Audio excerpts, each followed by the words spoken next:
ação popular ela é um instrumento jurídico previsto já na nossa Constituição como justamente um mecanismo de dar maior possibilidade de participação das pessoas na nossa administração pública, né? Ela é uma ação específica para que as pessoas possam se insurgir, digamos assim, diante de atos da própria administração que sejam lesivos ao patrimônio público. Na verdade, essa é uma ação popular que não foi movida pelo DCE, são alguns estudantes e um professor, servidor da universidade, que levantou essa ação popular, especialmente num momento muito complicado para a universidade, no momento em que a reitoria, com as direções de centro, vinham trabalhando na direção de uma construção negociada, de uma saída negociada, em cima de um diálogo verdadeiro, franco com os estudantes, com momentos de tensionamento, é verdade, mas sobretudo com a franqueza que tem que ser a base desse processo de negociação.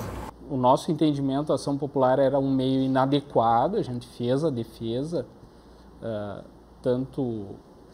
gente fez a manifestação preliminar na defesa do professor reitor, como os colegas da Procuradoria fizeram a defesa da UFSM na ação, esclarecendo que era uma via processual inadequada, estabelecendo que não havia omissão da administração, que se houvesse seria cabível, mas no caso não havia, porque havia tratativas. Por ser um movimento pulverizado, há um prazo para obter informações e o relato mais acurado da situação, e o estabelecimento do canal de diálogo, né? Na verdade, então, a ação popular que foi utilizada por esses membros do DCE, ela justamente nos causou estranheza porque ela se utilizou de um argumento dizendo que a UFSM, ao permitir as ocupações que estão acontecendo na UFSM, estaria se omitindo. E, em função da sua omissão, estaria lesando o patrimônio público, no caso da universidade, né? Todo o patrimônio que é da universidade e que é nosso também. Então, o que acontece é que demonstra, na verdade, um total desconhecimento por parte dessas pessoas do que realmente acontece nas ocupações. Nós acompanhamos nesses últimos dias. Primeiro foi o encaminhamento do Ministério Público Federal de um pedido de audiência, poderíamos dizer, de conciliação, né? Na busca de uma solução negociada, de uma saída negociada do movimento, para o movimento.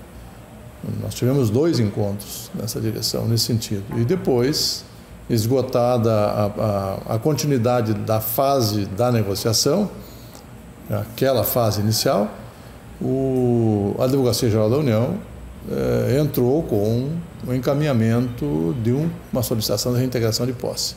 Então, infelizmente, o que aconteceu em todo esse curso é que a reintegração de posse ela foi, de certa maneira, um resultado da ação popular. Nós buscávamos informação sobre como andava o procedimento. Posteriormente, com a intermediação do Ministério Público Federal, também participamos do processo de 2 reuniões em que foi buscada a conciliação mediante a desocupação ou manutenção da ocupação sem restrições de acesso para atividades de ensino, pesquisa e extensão, e envolvia também as atividades de aula.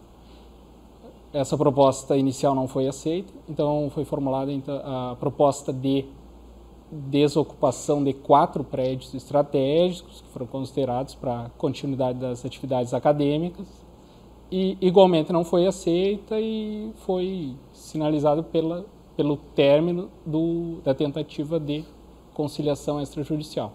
Em função disso, pela responsabilidade que temos, ingressamos com o pedido de reintegração de posse. O grande problema dessa ação e que demonstra já em todo o país uma dificuldade, né, da gente estar trabalhando com isso é que a reintegração de posse ela pressupõe que as pessoas que estão utilizando dessa propriedade de maneira irregular tenham vontade de ser proprietárias dessa propriedade. Isso não acontece. Então, é uma desvirtuação do que se entende como reintegração de posse e do que realmente estamos fazendo dentro das ocupações. As ocupações, elas são movimentos políticos e legítimos. Elas não são um esbulho possessório, que é o que se fala, né? Elas não são invasões, elas não são formas de atentar contra a propriedade do Estado. Pelo contrário, a gente justamente tem um objetivo de ressignificar essa propriedade desde todo o momento de que iniciamos as ocupações até o final dessas ocupações. Todos os movimentos que nós estamos testemunhando nesses últimos dias são considerados legítimos, têm base legal, sim. E isso precisa ser compreendido e entendido por toda a comunidade universitária. Quer dizer, o tipo de movimento que nós verificamos com greves e esse tipo de ação são ações que, do ponto de vista da gestão da universidade, são indesejáveis, sem dúvida nenhuma, mas têm que ser considerados como o elemento extremo do protesto no que toca às políticas que estão postas para o financiamento público das universidades, que é o foco efetivo de todas as manifestações que nós estamos acompanhando, tanto as ocupações quanto as greves que estão em curso no âmbito da universidade. Precisam ser compreendidos como tal.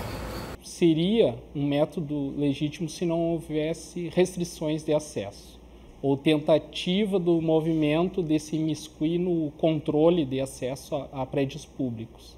Geraria para nós, infelizmente, a necessidade de estarmos desocupando esses prédios, mas também é um tanto contraditório, porque somos estudantes e ocupamos esses prédios todos os dias, porque estamos estudando, porque temos nossas atividades acadêmicas e nossas atividades de extensão e de pesquisa nessas universidades. Então ela tem um problema na sua natureza, ela não se encaixam, né? O pedido de reintegrar na posse com as ocupações, que elas têm um caráter totalmente mobilizatório e não de buscar essa propriedade ou de buscar, né, esse direito à propriedade, digamos assim. A situação é muito delicada, muito sensível, né, de tal forma que o posicionamento e a opção por um lado desse processo, se é que existem lados, né, pode conduzir tanto a reitoria quanto o próprio movimento a um isolamento.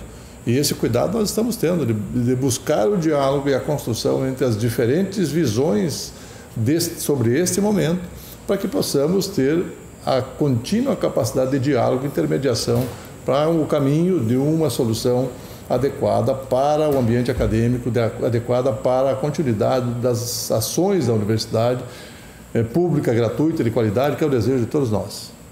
Penso que tem que ser criadas algumas alternativas para que os movimentos sociais, qualquer movimento reivindicatório, para não configurar abuso de direito, como a gente denomina na área jurídica, ele tem que conhecer os seus limites, buscar orientação. Penso que esse movimento também foi um aprendizado, penso para os estudantes, e eles devem considerar isso. Ao mesmo tempo que tu deve buscar o exercício da cidadania, tem que buscar alternativas de se fazer valer os seus direitos e que o movimento seja visto com formas que não configurem uma violação ao direito dos outros.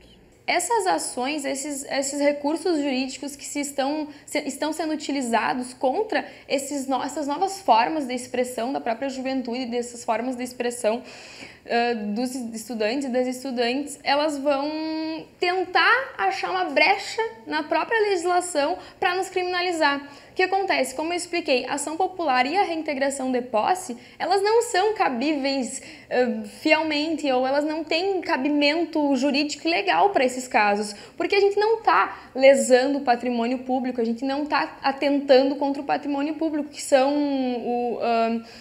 os fundamentos dessas ações. Mas como o direito, enfim, ele não tem uma outra forma de previsão, de atacar essas nossas movimentações, essas nossas mobilizações, eles se utilizam desses instrumentos que sempre foram utilizados para reprimir movimentos sociais, né? A gente pode ver que as reintegrações de posse reprimiram muitos movimentos de luta pela moradia, movimentos de luta pela reforma agrária, movimentos de luta pela terra, e agora estão sendo utilizados novamente para reprimir outras formas de manifestação, né?